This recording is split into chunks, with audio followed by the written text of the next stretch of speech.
ભગવાને એક ગધેડાનું સર્જન કર્યું અને કહ્યું, તું ગધેડા તરીકે ઓળખાઈશ. તું સૂર્યોદયથી લઈને સૂર્યાસ્ત સુધી થાક્યા વગર તારી પીઠ ઉપર બોજો ઉઠાવવાનું જ કામ કરીશ. તું ઘાસ ખાજે, તને બુદ્ધિ નહીં હોય અને તું 50 વર્ષ સુધી જીવીશ. ગધેડો બોલ્યો, હું ગધેડો થયો એ બરાબર છે, પણ પ્રભુ 50 વર્ષનું આયુષ્ય ઘણું બધું કહેવાય. મને 20 વર્ષનું આયુષ્ય આપો ને. ઈશ્વરે એની અરજ મંજૂર કરી. ભગવાને કૂતરાનું સર્જન કર્યું અને કહ્યું, તું કૂતરો કહેવાઈશ. તું મનુષ્યોના ઘરની ચોકીદારી કરીશ. તું મનુષ્યનો પરમ મિત્ર કહેવાઈશ. તું એણે નાખેલા રોટલાના ટુકડા ખાઈશ અને તું 30 વર્ષ જીવીશ.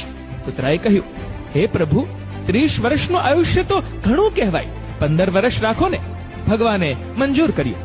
ભગવાને વાંદરો બનાવ્યો અને કહ્યું, તું વાંદરો કહેવાઈશ. તું એક ડાળીથી બીજી ડાળી પર જુદા જુદા કરતબ કરતો કૂદાકૂદ કરીશ અને સૌને મનોરંજન પૂરું પાડીશ. તું 20 વર્ષ જીવીશ. વાંદરો બોલ્યો, 20 વર્ષ તો ઘણા કહેવાય. પ્રભુ, 10 વર્ષ રાખો ને. ભગવાને મંજૂર કર્યું. છેલ્લે ભગવાને મનુષ્ય બનાવ્યો અને એને કહ્યું, તું મનુષ્ય છે. પૃથ્વી પર તું એકમાત્ર બુદ્ધિજીવી પ્રાણી હોઈશ. તું તારી અક્કલના ઉપયોગ વડે સર્વે પ્રાણીઓનો સ્વામી બનીશ. તું વિશ્વને તારા તાબામાં રાખીશ અને 20 વર્ષ જીવીશ.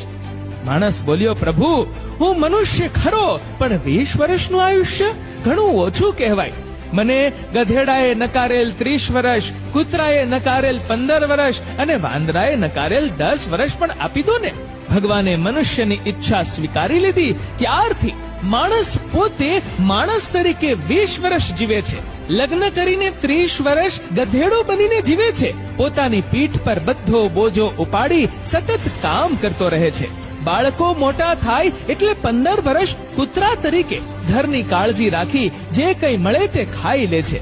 અંતે જ્યારે વૃદ્ધ થાય ત્યારે નિવૃત્ત થઈને વાંદરા તરીકે 10 વર્ષ સુધી એક પુત્રના ઘરથી બીજા પુત્રના ઘરે જઈને જુદા જુદા ખેલ કરીને પૌત્રો અને ભાણિયાઓને મનોરંજન પૂરું પાડે છે. કડવું છે પણ સત્ય છે, સાચી વાસ્તવિક.